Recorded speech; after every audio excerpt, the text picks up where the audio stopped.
प्रिय विद्यार्थियों, आज की ऑनलाइन क्लास में आप सभी का स्वागत है और मुझे विश्वास है कि आप सभी लोग जहाँ पर भी होंगे सुख और शांतिपूर्वक होंगे, क्योंकि इस महामारी के दौरान स्वस्थ रहना, सुरक्षित रहना मानव जीवन के लिए ही नहीं, सभी प्राणियों के लिए एक चुनौती है। तो हम इसी आशा और विश्वास के साथ आज की क्लास, आज की वीडियो शुरू करते हैं कि आप जिस भी स्थान पर होंगे सुख और शांतिपूर्वक होंगे। विद्यार्थीगण, हम लोगों ने पिछले वीडियो के माध्यम से, ऑफलाइन क्लास के माध्यम से अपने हिंदी भाषा में, हिंदी विषय में कई पाठ का अध्ययन कर चुके हैं। उस अध्ययन के क्रम में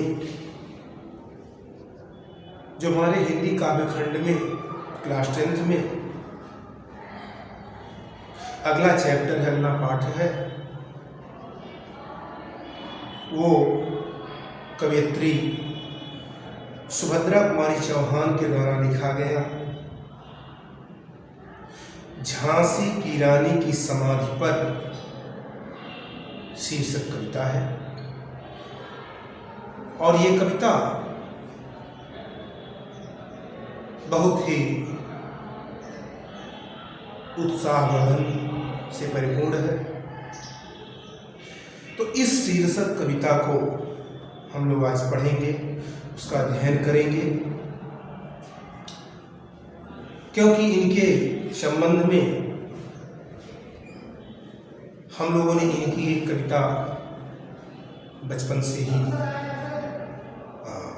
छोटे क्लास से ही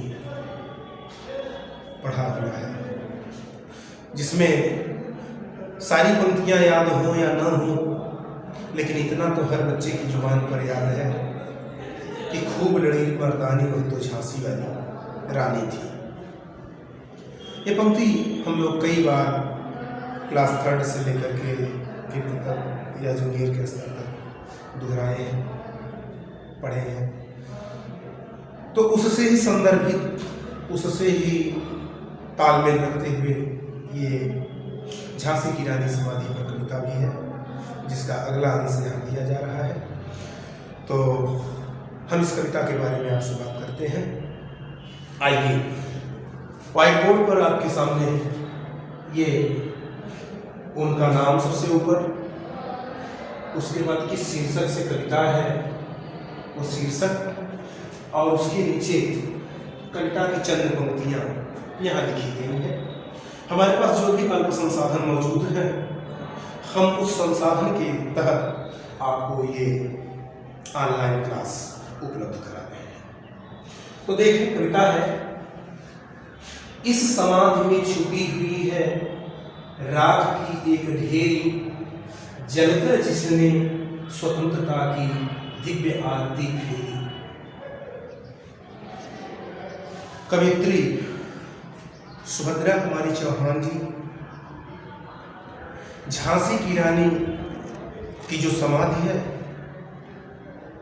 उस समाधि को इंगित करते हुए, उस समाधि के महत्व को दर्शाते हुए ये पंक्ति लिख रही हैं, ये पंक्ति कह रही हैं, बता रही हैं कि जो ये समाधि है,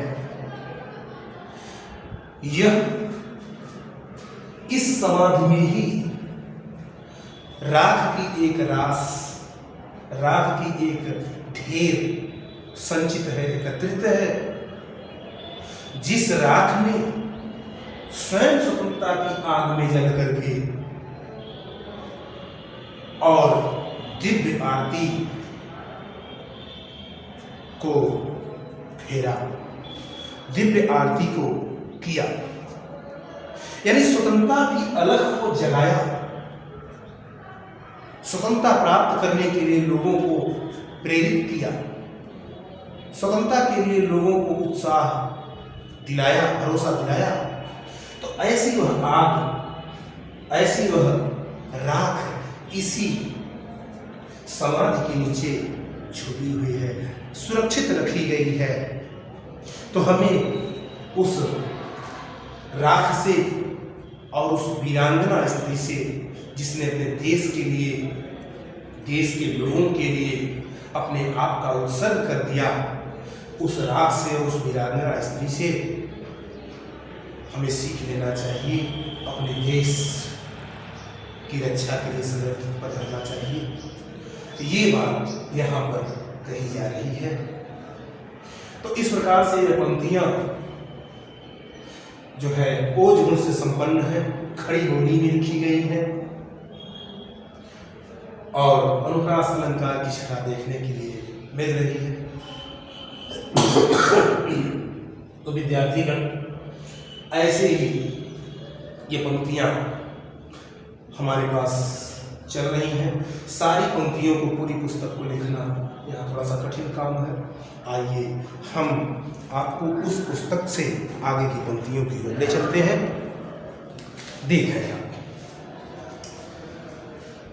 यदि कहीं आपको देखने में दिक्कत होगी तो हम ये अपेक्षा करते हैं कि आप अपनी रीडर बुक अपने पास में रख करके इस वीडियो का अध्ययन करेंगे तो ज़्यादा समझ में आएगा।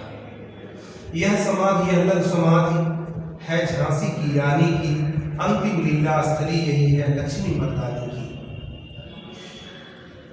अगले पद में सुभद्रा कुमारी चौहान जी कह रही हैं कि जो ये समाधि है, जो लघु समाधि है, यह समाधि किसी और की नहीं, बल्कि ये समाधि झांसी वाली रानी की समाधि है। और यही समाधि, यह स्थान ही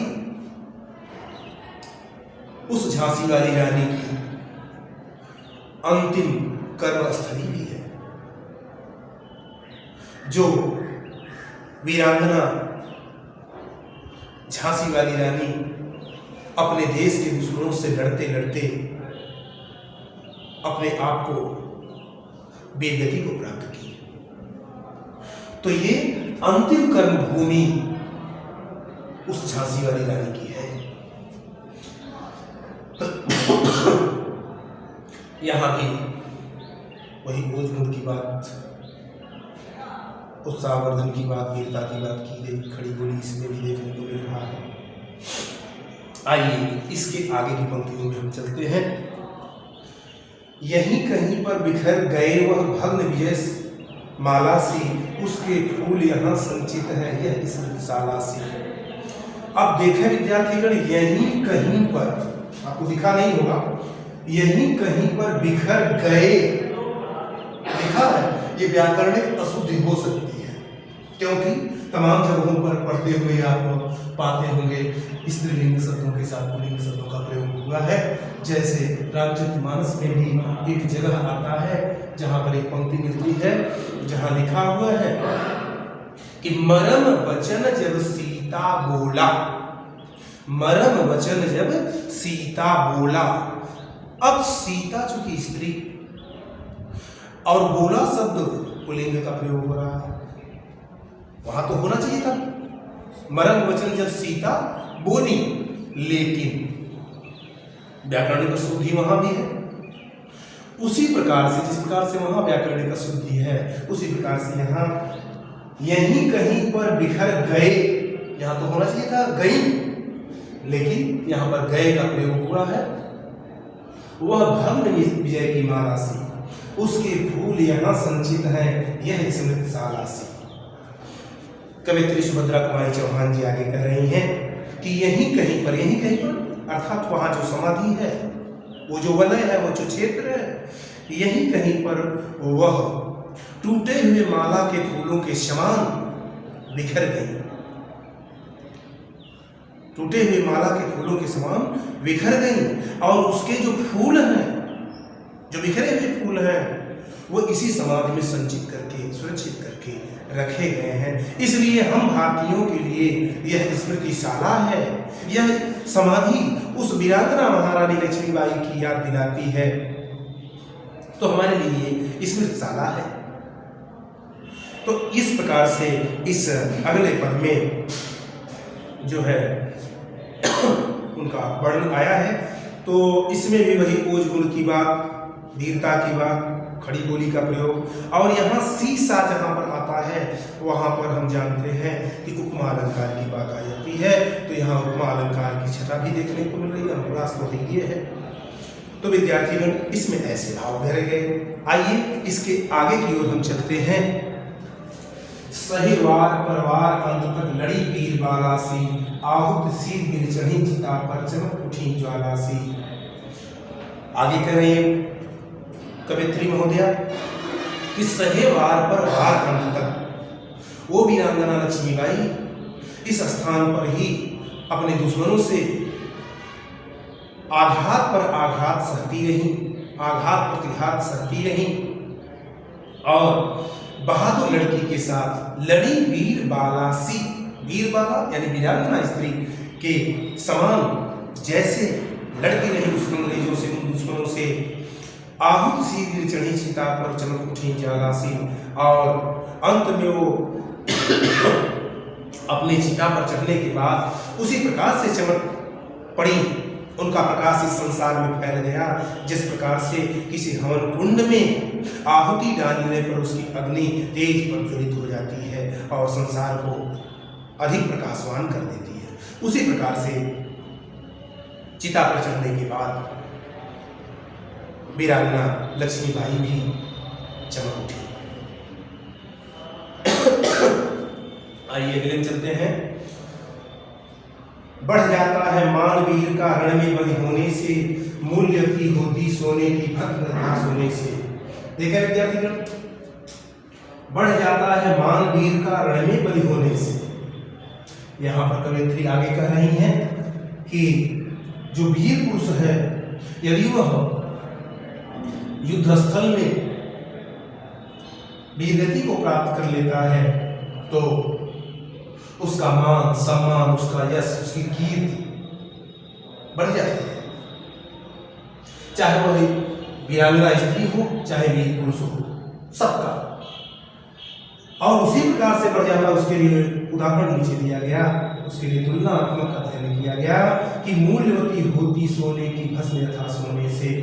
जिस प्रकार से सोने की राख सोने से भी कहीं अधिक मूल्यवान होती है, जिस प्रकार से सोने की जो राख होती है वह सोने से अधिक कहीं मूल्यवान होती है, उसी प्रकार से जो स्त्री या पुरुष युद्धस्थल में वीर गति को प्राप्त होता है उसका सम्मान इस संसार में, इस लोक में, खास तौर से भारतवर्ष में बढ़ जाता है। तो इसमें ये बात कही गई, इसमें भी हम उपमा अलंकार की छटा को पूरी तरह से देख रहे हैं और वही वीर रसात्मक भाव, वही ओज गुण, वही खड़ी बोली, इसमें कोई परिवर्तन नहीं हो रहा है। तो आगे हम आगे की ओर चलते हैं, अगले पद की ओर देखते हैं। रानी से भी अधिक हमें अब यह समाधि है प्यारी, यहाँ निहित है स्वतंत्रता की आशा की चिंगारी। तो विद्यार्थीगण अगले पद में फिर सुभद्रा कुमारी चौहान जी कह रही हैं कि रानी से भी अधिक हमें अब यह समाधि है प्यारी। उस रानी, उस वीरांगना लक्ष्मीबाई से भी अधिक उनकी जो ये समाधि बनी हुई है, ये समाधि हम भारतीयों के लिए अधिक प्यारी है। ये हमारी अनुपम धरोहर है, ये हमारी अनुपम थापी है, ये हमारे देश की वीरता की प्रतीक है। इसलिए ये समाधि हम लोगों के लिए बहुत ही प्यारी है, बहुत ही सम्मान के लायक है। क्यों? क्योंकि यहाँ निहित है स्वतंत्रता की आशा की चिंगारी, क्योंकि इस समाधि में ही हम भारतीयों के अंदर स्वतंत्रता की आशा की चिंगारी को प्रज्वलित किया, जगाया, हमको स्वतंत्र होने के लिए प्रेरित किया। इसलिए यह समाधि अब रानी से भी हमें अधिक प्यारी है। तो ये भाव आए अब इसके आगे की ओर हम बढ़ते हैं। इससे भी सुंदर समाधियां हम जग में है पाते, उनकी गाथा पर निशीथ में क्षुद्र जंतु ही गाते। विद्यार्थी देखें, कवित्री आगे कह रही हैं, इससे भी सुंदर समाधियां हम जग में है पाते। जो ये रानी लक्ष्मीबाई की समाधि है, इससे भी बड़ी बड़ी भव्य आकर्षक सुंदर से सुंदर समाधि इस संसार में अन्य स्थानों पर हमको देखने को मिलती है। लेकिन उन समाधियों पर निशीथ का अर्थ होता है मध्यरात्रि में क्षुद्र जंतु ही गाते हैं। उन समाधियों का यशगान रात्रि में क्षुद्र जंतु ही करते हैं। क्षुद्र जंतु यहाँ छिपकली, कॉकरोच, इन कीड़े मकोड़ों को कहा गया है। और उनकी तुलना हमारे संसार के तुच्छ मनुष्यों से की गई, जो ओछे किस्म के लोग होते हैं, उनको इंगित किया गया है, लेकिन प्रत्यक्ष रूप से नहीं, कीड़े मकोड़ों के माध्यम से। यानी जो सम्मान के पात्र के लायक नहीं है, फिर भी हम अपने स्वार्थ में, हम अपने लोभ लालच में पड़ करके उसको अधिक सम्मान देते हैं, और जो सम्मान के पात्र हैं, वास्तव में जिन लोगों ने देश के लिए अपने आप का उत्सर्ग कर दिया, उनके लिए नहीं कुछ करते हैं, तो उन लोगों के लिए ये क्षुद्र जंतु प्रतीक के रूप में है। ऐसे मनुष्य को इंगित किया गया है। कहीं न कहीं हल्का फुल्का यहाँ व्यंग भी देखने को मिल रहा है। तो उन सुंदर से सुंदर बड़ी बड़ी समाधियों पर कौन गाते हैं और कब गाते हैं? निशीथ में। निशीथ माने मध्यरात्रि में। कौन लोग? क्षुद्र जंतु, छिपकली, काकरोच और रात में चलने वाले जो कीड़े होते हैं, वही गाते हैं। क्योंकि सब लोग, समाधियां तो बहुत सी लोग बनी हुई है संसार में, लेकिन सब लोग ऐसे महान कार्य करके नहीं गए जिनके लिए लक्ष्मीबाई जैसा गुणगान हम करें, उनके पर कविताएं लिखें। इसलिए सुभद्रा कुमारी चौहान ने ये बात कहा है। तो आइए इसके आगे चलते हैं बेटा हम लोग।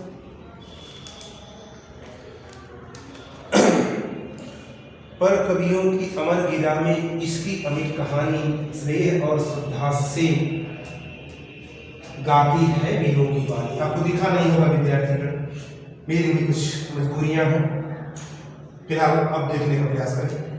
पर कवियों की अमर गिरा में इसकी अमिट कहानी स्नेह और श्रद्धा से गाती है वीरों की वाणी। कवियत्री महोदय आगे कर रही हैं कि जो कवियों की अमर वाणी है, उस वाणी में इस समाधि की अमिट कहानी है। इस रानी लक्ष्मीबाई के वीरता की, उनके त्याग की, उनके पराक्रम, उनके शौर्य, उनके सम्मान की अमिट कहानी है। कभी न मिटने वाली कहानी है, और ये कहानी अनंत है, उसका कोई अंत नहीं है। जो उन्होंने अपने देश के लिए एक महिला होते हुए योगदान दिया, देश को सुरक्षित कराने में, तो वह कहानी क्या है? कभी न मिटने वाली है। और इसी कारण से हर समय जो सब कवि हैं, वो इनकी कहानी को अपनी कविताओं के माध्यम से गाते हैं।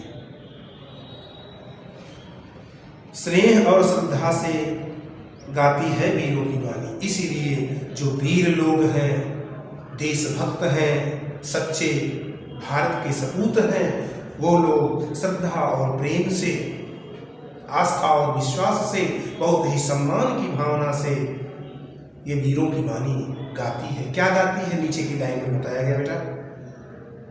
तो यह भी वही बातें वीररसात्मक और कुछ स्वास्थ्य गड़बड़ होने से खांसी का चक्कर है। चलिए कोई बात नहीं, हम लोग आगे चलेंगे। तो क्या गाती है वो वीरों की टोली, उसे हम देखें। निचली लाइन में दिया गया क्या कि बूंदे पे हर बोलों के मुख हमने सुनी कहानी, खूब लड़ी मर्दानी वह थी झांसी वाली रानी।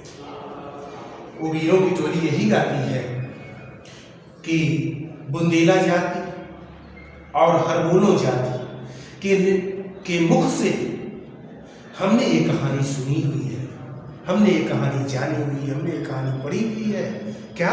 कि खूब लड़ी मर्दानी वह थी झांसी वाली रानी, कि वीर पुरुषों के समान पराक्रम पूर्वक लड़ने वाली झांसी वाली रानी थी, जो दुश्मनों से वीर पुरुषों के समान वीरता के साथ, साहस के साथ, धैर्य के साथ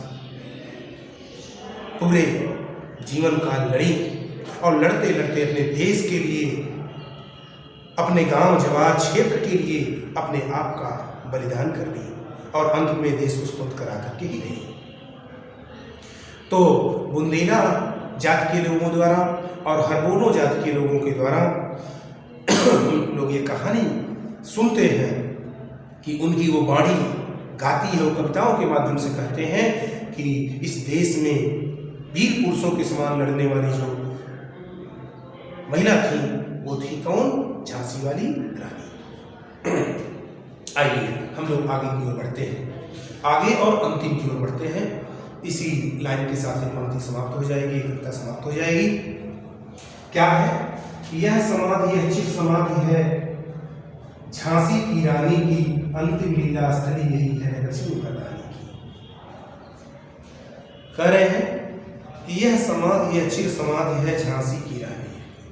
कवयित्री महोदया लास्ट पंक्तियों में कह रही हैं कि ये जो समाधि है, ये जो बहुत चिर का अर्थ होता बहुत पुराना, जो बहुत पुराने समय से समाधि विद्यमान है, ये किसकी है? ये झांसी की रानी की समाधि है। जो वीरांगना झांसी की रानी थी उनकी ये समाधि है।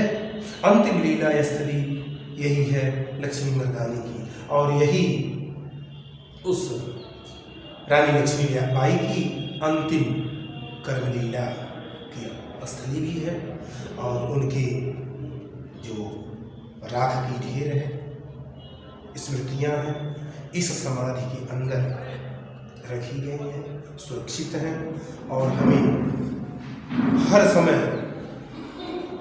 स्वतंत्रता के लिए प्रेरित करती हैं कि जिस प्रकार से हमारे देश के तमाम लोगों ने, महापुरुषों ने, देशभक्तों ने, क्रांतिकारियों ने, चाहे वो स्त्री रही हो चाहे पुरुष रहे हो, अपने देश को स्वतंत्र कराने में अपना अपूर्व सहयोग किया, हमें अपने देश की स्वतंत्रता के लिए उसी प्रकार से अपने आप से भी सहयोग करना चाहिए, और सहयोग करने के लिए लोगों को भी प्रेरित करना चाहिए। तो इस प्रकार से ये वीर रसात्मक कविता ओज गुण से संपन्न, खड़ी बोली में संदर्भित और बीच बीच में अनुप्रास और उपमा अलंकारों की छटा को देखने के लिए हमको मिली हुई है। तो इस प्रकार से ये आपकी कविता और ये पाठ जो आपका त्रिधारा नामक मतलब कविता संग्रह से आया हुआ है, झांसी की रानी समाधि नाम से, तो ये समाप्त होता है। हम आशा और उम्मीद करते हैं कि आपकी और ये हमारी वीडियो बहुत अच्छी लगेगी, और यदि कहीं पर कोई समस्या होगी तो हमें आप जरूर अवगत कराएंगे ताकि उसका हम समाधान कर सकें। तो बहुत बहुत आप सभी का आभार, बहुत बहुत धन्यवाद और शुभ दिन।